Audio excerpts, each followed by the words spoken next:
pakemnya. Ini ada peningkatan. Sudah mulai kelihatan kerangka-kerangkanya, kerangka pohonnya sudah kelihatan, kerangka bonsainya sudah kelihatan. Nah ini maksudnya ini mungkin ya remaja ya. Maksudnya remaja. Nah inilah yang matur tuh kayak gini. Ini udah matur. Ini udah dewasa. Artinya apa dewasa? Secara anatomi pohon sudah lengkap. Dari mulai akarnya sudah kelihatan tertata, kemudian batangnya, cabangnya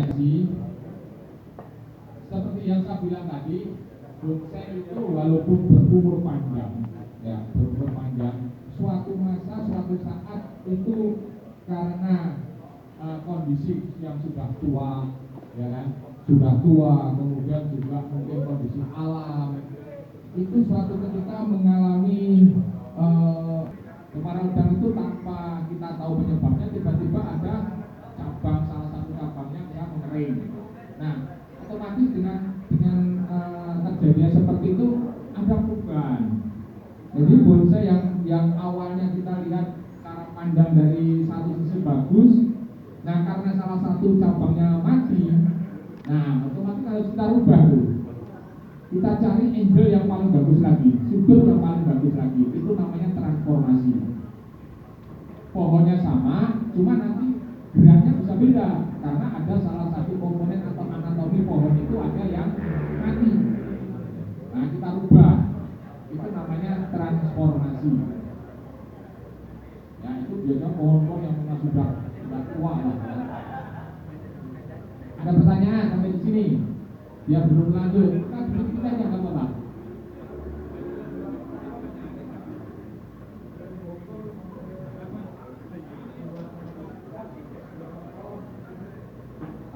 Gini, kalau ya, jadi gini Pak. Nanti kita akan masuk ke situ. Tapi itu juga sangat tergantung jenis pohon juga. Tapi nanti kita pasti akan masuk ke situ. Nah, di dalam seni bonsai, kita ada yang disebut untuk panduan kita ya.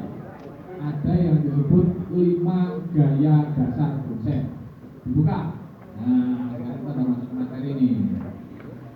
5 gaya dasar atau 5 gerak dasar.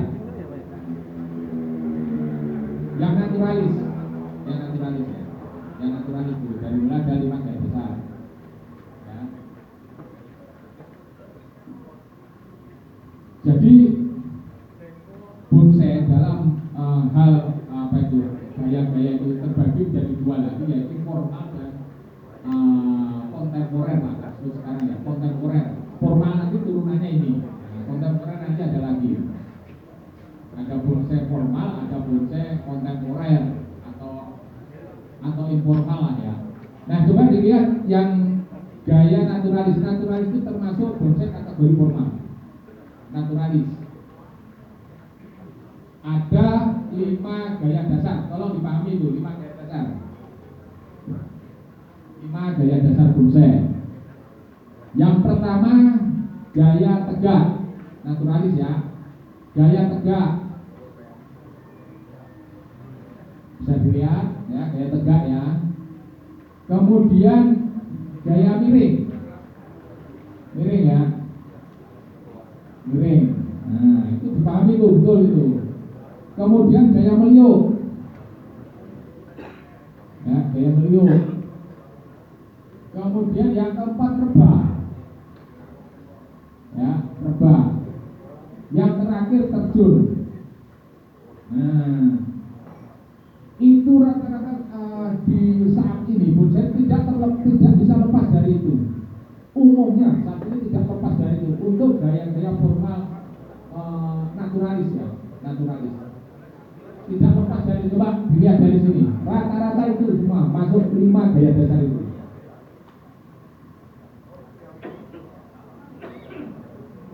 Maksud saya apa?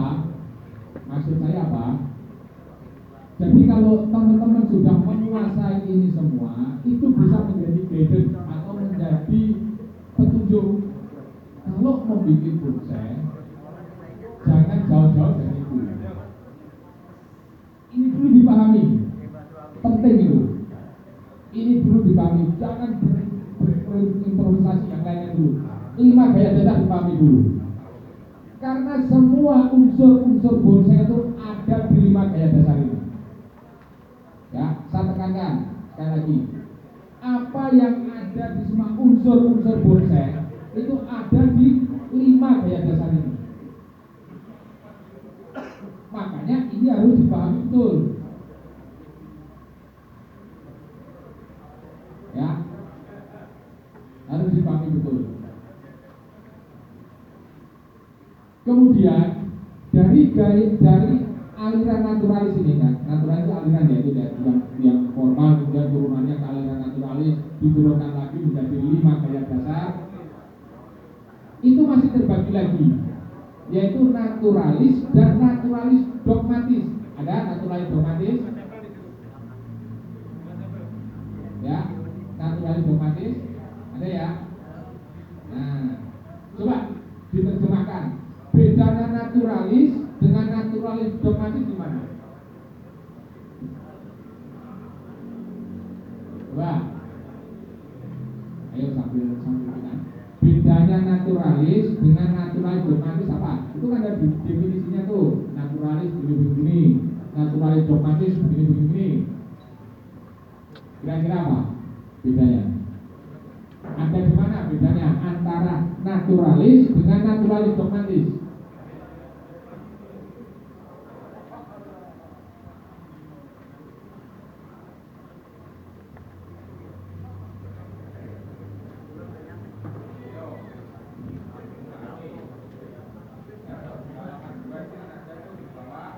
Di bawah itu ada kriteria naturalis dogmatis.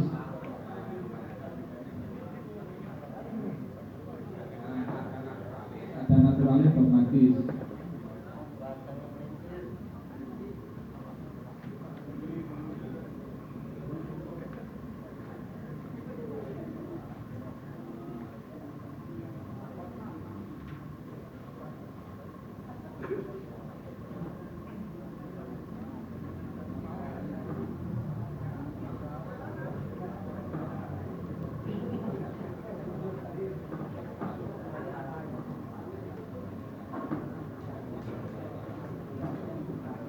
Bisa dibagi. Nah, sebenarnya definisinya hampir mirip antara naturalis dengan naturalis dogmatis. Cuman, nah, bedanya di sini nih, bedanya naturalis dogmatis ya. Itu bedanya gerak irama garis pada anatomi cabang tertata dengan keteraturan letak arah dan jarak. Nah, kalau dogmatis begitu. Jadi membuat pohon naturalis dogmatis itu jauh lebih sulit. Ya, udah pohonnya tegak itu sudah sulit. Kemudian percabangannya harus diatur. Kalau akar bergerak ke segala arah, bingung. Ya, itu bukan di naturalis juga seperti itu. Yang membedakan kalau di naturalis dogmatis, ini sambil contoh ya, sambil contohnya. Jadi kalau naturalis dogmatis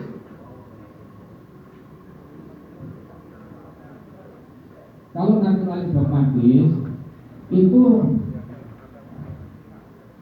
cabang pertama, ya, cabang pertama. Kemudian ke cabang kedua itu jaraknya berapa? Misalnya taruhlah ini ke sini jaraknya taruhlah 2 cm, kan gitu ya. Nah nanti narik ke cabang ketiganya yang di sini itu juga 2 cm, harus sama. Ya, itu dogmatis masalahnya. Kemudian itu yang pertama, jaraknya juga harus sama. Kemudian yang kedua, besarnya pun harus seimbang. Jadi gini, dogmatis itu cabang pertama harus lebih besar. Cabang pertamanya yang kita tarik itu harus lebih besar. Kemudian cabang keduanya ini harus kecil. Berikutnya begitu.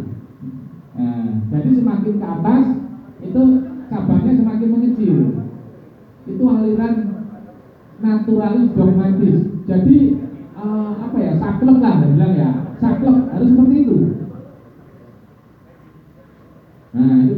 Tapi makanya bikin pohon, bikin bonsai natural hidroponik itu sulit. Ya. Kemudian tuh bentangannya pun gitu ya, bentangannya juga simetris banget. Karena apa? Bentangan pertama itu apa itu pohon ini kan lebih besar ya. Nah, jadi cabang pertamanya lebih besar. Jangan sampai cabang kedua lebih besar daripada cabang pertama, nggak boleh. Itu naturalis dogmatis. Sekali lagi, bikin pohon naturalis dogmatis itu jauh lebih sulit. Bisa dipahami? Bisa ya? Kira-kira seperti itu. Makanya ini tak kasih contoh. Kalau ini sebenarnya secara ini belum masuk sih naturalis dogmatis, tapi biar ini sebagai ini aja, ilustrasi aja untuk biar teman-teman yang baru mengenal seni bonsai biar tahu. Ini loh kriteria-kriteria bonsai itu.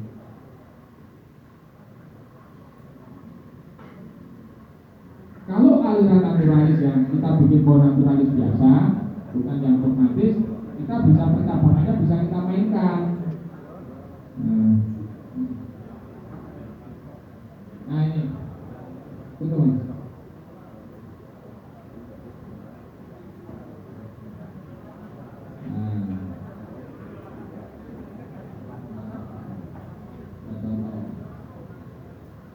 Nah, ini juga ini masuknya ini naturalis tapi tidak dogmatis. Jadi dia di sini informasinya banyak banget gitu yang harus yang bisa kita kembangkan. Tapi ini tetap masuk aliran naturalis, ya naturalis. Masuk kriteria yang berapa tadi? Kalau kira-kira kalau di situ, yang berapa? Nomor 2 ya, tegak riuk ya. Cuma di sini ada informasi permainan cabang, dengan cabang besar ditarik. Itu kan yang ini lebih kecil pendek kan gitu ya, logikanya kan begitu. Kalau cabang lebih besar itu pasti pertumbuhannya kan lebih dominan dibanding cabang yang kecil. Nah jadi kalau bonsai begitu. Terus Pak, kalau misalnya saya dapat bahan nih tapi cabang pertamanya kecil, gimana Pak solusinya? Nah kan begitu.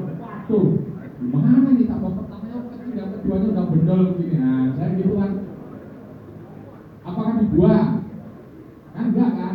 Nah itulah cara kita main improvisasi. Jadi kalau kita mendapatkan bahan yang seperti itu, yang mainnya cabang, misalnya cabang keduanya lebih besar nih, untuk masuk kategori naturalis dogmatis nggak mungkin, berat lah, berat karena kita udah dapat bahan, cabang pertamanya lebih kecil, cabang keduanya gede. Nah gitu cara mainnya. Yang cabang kedua tadi udah besar, tarik aja lebih panjang. Nah di lock saja. Kemudian yang cabang pertama walaupun kecil, nanti finishing terakhirnya dia lebih pendek cabangnya. Nanti akan kelihatan indah. Kira-kira seperti itu. Sampai di sini ada pertanyaan? Sebelum lanjut, ada pertanyaan? Kalau sudah, alhamdulillah. Ya, ada pertanyaan enggak?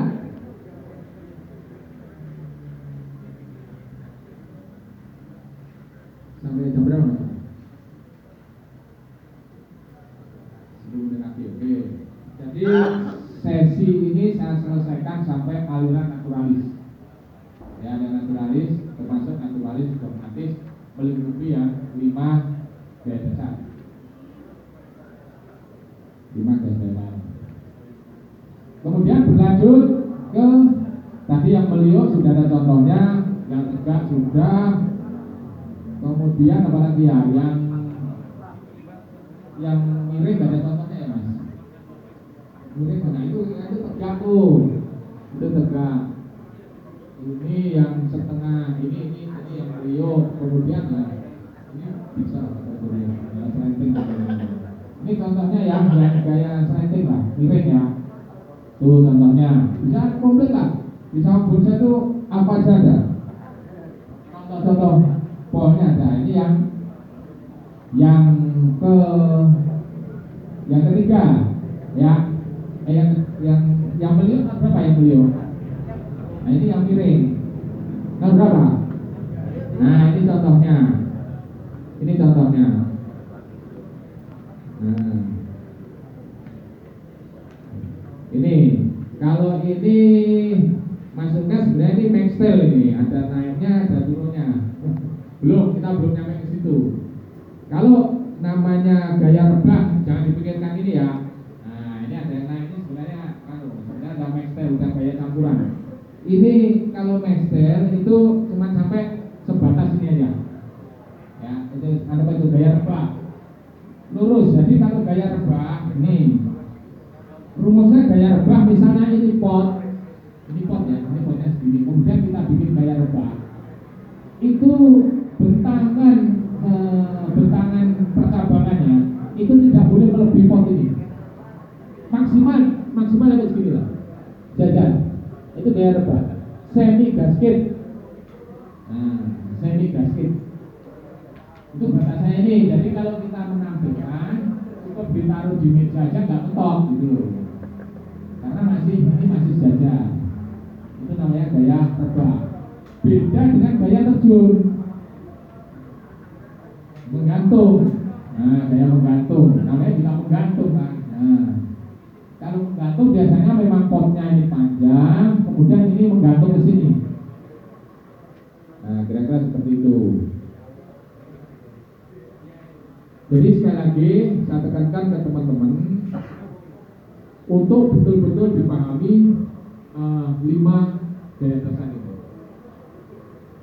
Ya, dipahami betul. Setelah kita paham ini dengan benar, ya nanti kita mau improvisasi apa aja, insya Allah akan gampang. Kenapa? Nah, pertanyaan kenapa kita harus menguasai 5 gaya dasar ini? Sekali lagi saya tekankan, karena semua unsur atau anatomi bonsai itu ada di 5 gaya dasar ini, terutama di yang naturalis, yang pohon tegak itu, terutama di situ. Itu komplit dari mulai akarnya, kemudian cabangnya, kemudian perantingannya, itu komplit. Ya, komplit sampai kematangannya. Artinya kematangan itu apa? Dari mulai akar, batang, ya kan, cabang, anak cabang, bulan ranting, kuku ranting, cicit ranting, nah itu penuh. Jadi sekali lagi di 5 gaya dasar itu terutama di pohon yang tegak, ya, di pohon yang tegak sama miring, sama itu tadi semua unsur itu ada, lengkap. Ya. Kalau Anda bisa membuat karya apalagi yang dogmatis, nah itu luar biasa. Karena semua terukur kalau di dogmatis. Kayak seperti dikasih apa ya? Diukur pakai penggaris lah ya. Jaraknya berapa, ini berapa, itu diukur benar itu. Itu dogmatis. Kemudian apa itu besarnya batang cabang itu juga sangat terukur. Makanya susah. Ya. Setelah kita memahami ini semua, ya, apa yang ada di dalam benak kita? Ya, apa yang ada di dalam benak kita? Bahwa saat ini terus terang perkembangan bonsai luar biasa. Ya, perkembangan bonsai itu luar biasa. Jadi gini, perkembangan bonsai luar biasa. Semakin kesini bonsai itu yang tampil luar biasa bagus. Luar biasa, persaingannya ketat sekali. Luar biasa benar. Bonsai yang bagus, ya bonsai yang bagus itu bonsai yang memang diprogram dari awal. Ya, dari mulai akarnya, batang, itu diprogram dari awal. Artinya apa? Pohon yang ada di alam sulit untuk kita dapatkan apa yang saya katakan tadi. Sulit. Ya, sulit. Jadi kesimpulannya yang misalnya saat ini terbiasa mengambil pohon-pohon yang ada di alam dengan apa yang saya sampaikan tadi, pengetahuan yang saya sampaikan tadi. Mudah-mudahan dengan ilmu yang kita dapat ini semakin pilah-pilah atau bisa memilih dan memilah. Ngapain pohon atau yang ada di alam kita dongkel kalau hasilnya nanti akan jadi batu bakar, menjadi kayu bakar, sia-sia. Ya. Kecuali memang di alam kita sudah mendapatkan yang istimewa, baru kita ambil. Kalau yang di alam kita tidak mendapatkan kriteria yang seperti saya terangkan tadi, gaya apa itu 5 gaya dasar dan 5 gerak dasar tadi, pada akhirnya juga ya seperti itulah. Karena semakin ke sini persaingan berusaha luar biasa. Gitu. Jadi tolong sekarang setelah kita dapatkan sedikit ilmu ini tadi, kita bisa semakin memilih dan memilah. Apapun ceritanya, tetap konsep programan itulah yang akan jadi yang punya masa depan yang luar biasa. Sampai di sini ada yang ditanyakan nggak? Nggak apa-apa, tanya ya. Kok apa sih jelas-jelasnya? Ya, ngomong.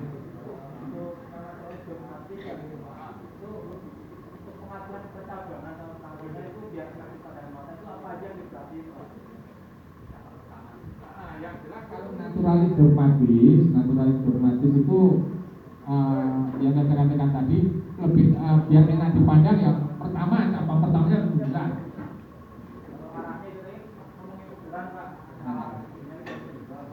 Misalnya sini maju aja biar kita. Misalnya ini kan ada contohnya nih. Coba bagaimana misalnya ini.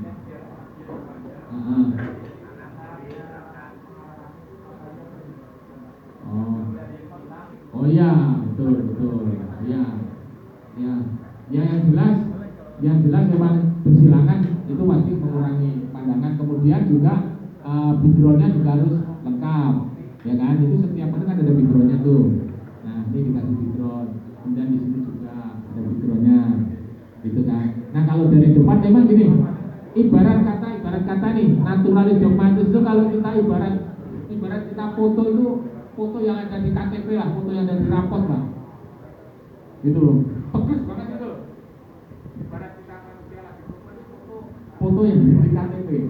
Jadi kalau kita foto di KTP kan nggak boleh bergaya, nggak boleh selfie, ya nggak boleh kan, fotonya harus tegang kan. Ibaratnya seperti itu. Jadi semua anatomi atau unsur-unsur yang ada bonsai itu kelihatan semua. Kalau ini memang kalau ini dalam pembuatannya ini sebenarnya belum masuk dogmatis, ya kan? Enaknya memang cabang pertamanya ada di kanan, ya kan? Lebih besar di kanan.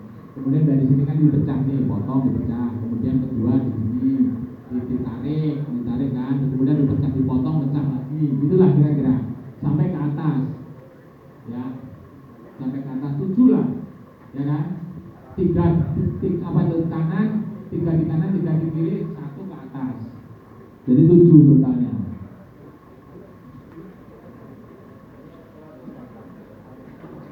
Kurang enak, ya, kurang enak.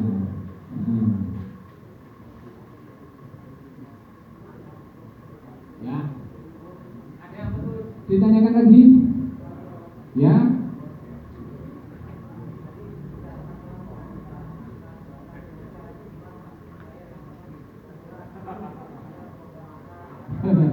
Ya, itu nanti sebenarnya ada di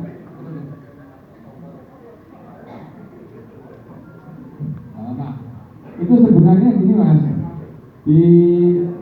itu nanti masuk ke praktek lah. Ke praktek itu ada namanya cara program batang dan program akar ada. Ya, ada nanti di praktek diajarin.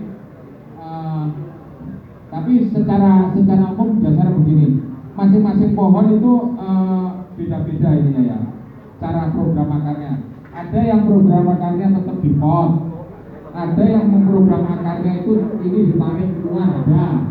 Ya contoh cuma program untuk bikin program akarnya itu biasanya dikeluarkan, nah ditarik ke bawah. Nah ini cara programnya, ya kan? Kan di situ kalau pohon yang naturalis, ya kan, yang pohon tegak itu kan ini apa itu menyebar ke segala arah ya. Tapi ada catatannya loh ya menyebar ke segala arah itu jangan terus dibikin teratur gini, kuati begini, jangan. Dibikin apa ya, besar kecil boleh, kemudian panjang pendek boleh. Karena apa? Nanti kalau semua diatur rapi gitu, diatur rapi, itu nanti naturalnya hilang. Ya, naturalnya hilang. Bergerak ke segala arah, cuma bisa tinggi apa itu tinggi rendah, kemudian panjang pendek, itu nggak apa-apa, seperti itu.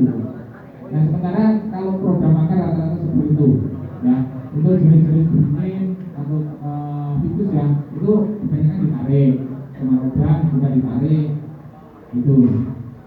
Cuman kalau anting putih tidak perlu, karena anting putih itu sering cuma dilihat potnya aja.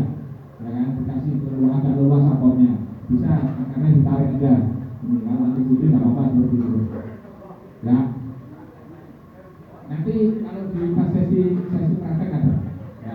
Jadi sekali lagi bahwa di Sambosa itu selain kita ada sesi teori seperti ini, pengetahuan secara umum seperti ini, juga ada praktek ya. Kira-kira seperti itu. Ada lagi yang perlu ditanyakan? Saya monggo.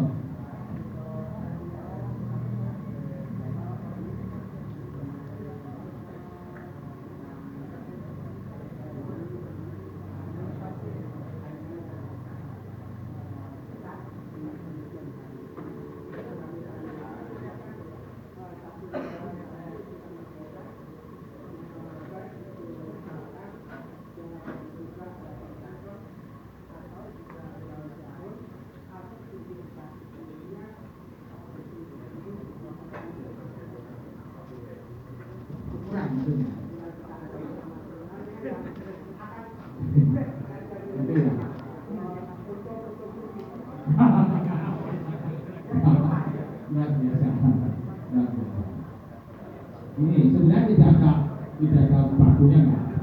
Bonsai, ini kalau saya itu kalau ukuran untuk ini terus ini nggak ada, cuman secara umum aja lah. Di bonsai itu kenal yang namanya ukurannya mami, ya kan, ini mami kecil lah ya. Kemudian sebenarnya masih ada lagi sebelum mami ke small itu ada, cuman umum aja lah ya. Ini mami, kemudian masuk small, kemudian itu masuk medium, ya ada medium, kemudian masuk ke large, kemudian ke extra large. Nah kira-kira begini, kira-kira ini kalau masih di bawah 15 ya, di bawah 15 cm itu masuknya ke mami, atau ada yang 10, yang 15 masuk mami. Kemudian 30 ke bawah small, 30, 35 ke bawah small. Kemudian 65 sampai 65 itu masuk medium. Nah, kemudian 65 sampai 85 atau 100 itu masuk ke large. Di atasnya itu extra large. Nah, kemudian tadi mengenai apa itu? Mengenai prospek harganya. Nah, masing-masing ukuran. Sebenarnya gini, kalau harga itu kembali lagi ke ini kesempurnaan lah. Nah, kesempurnaan bonsai. Artinya gini, kalau bonsai itu udah matang, kemudian ya antara batang, cabang, ranting udah lengkap.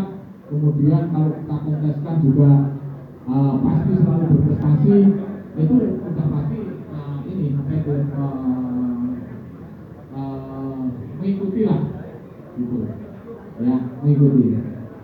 Kemudian kalau masalah ukuran, mana ukuran yang punya nilai jual tinggi, yang kembali ke selera. Kalau yang pakai itu medium dan karbon, masih medium ya? Nah, itu ukurannya medium tuh. Nah, harganya udah tembus di atas 500 seperti tembus Pak di atas. Nah, kita di atas 500. Ya, itu. Yang penting komposisinya kalau terpenuhi, kemudian yang penting yang kematangan. Ya, kematangan luar biasa terhadap maharnya.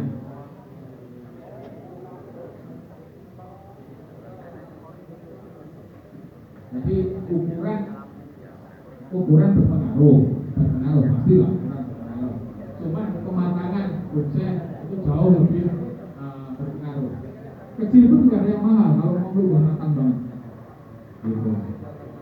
Tapi emang rata-rata itu yang pohon yang nilainya umum ya, secara umum yang punya nilai jual tinggi itu memang yang antara lak sampai itu memang luar biasa saat ini. Lak Australia itu harganya tinggi karena bikin dari Australia matang itu juga berat. Gitu.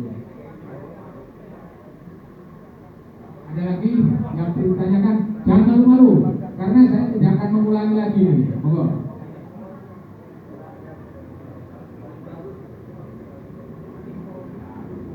Jenis pohon yang paling umum ya. Ini kebetulan di Indonesia ini itu kan negara tropis ya, negara tropis. Jadi sebenarnya kalau masalah bahan pohon itu luar biasa kaya, bahan bonsai luar biasa kaya. Asli pohon yang Indonesia itu serut cemara brang, asli ya, serut cemara brang. Kemudian untuk jenis pohon mana yang paling recommended lah, paling gitu ya, paling recommended itu tergantung daerahnya, ya kan? Ada daerah yang pohon ini cocok, di daerah lain nggak cocok, ya kan? Kebalikannya di sini cocok, di sana nggak cocok, kayak gitu. Tapi kalau saya lihat secara umum, yang sangat apa itu di mana-mana kira-kira nggak ada masalah itu jenis ficus. Ya, jenis ficus beringin, ya kan?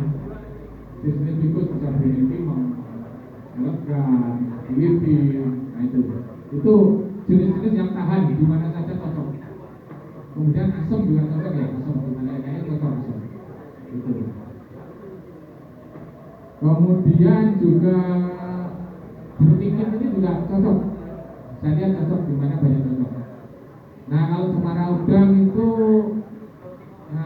ada yang katanya nggak cocok di sini, tapi ada juga yang mungkin belum ketemu ini aja lah, belum ketemu treatmentnya aja lah, kayak seperti apa gitu. Kemudian nanti putri ini, nah kita yang di tempat lingkungan kita di sekitar Jabodetabek itu recommended sekali nanti putri. Itu bisa subur putri. Ya, tapi kalau di daerah Jawa Timur, di daerah Surabaya, Madura kurang cocok, gitu. Kebalikannya sancang ya, jenis sancang, kemudian sakura itu di sana cocok banget di daerah wetan itu. Satiki, itu cocok banget ya. Di kita kurang. Nah, jadi selain itu kita juga perhatikan ininya. Kemudian yang jenis pohon yang saat ini lah, ini tren loh ya, ini tren, saya nggak bicara harus itu enggak, tren. Nah, tren saat ini yang punya nilai jual tinggi itu ya Nathan Putri, kemudian beringin timeng, nah jenis ficus itu punya nilai jual tinggi. Tren loh ya saat ini loh, belum tentu nanti yang akan datang akan itu belum tentu. Tapi tren saat ini itu yang punya nilai jual tinggi. Makanya kalau bisa memelihara jenis-jenis beringin, terutama beringin timeng, elegan, itu nggak apa-apa. Kalau itu dipelihara, karena itu juga paling gampang dibentuk, kemudian juga tahan, ya nggak gampang mati, boleh itu dilanjutkan, ya. Oke, dari saya ada lagi nggak? Nah, ini, ayo Bu.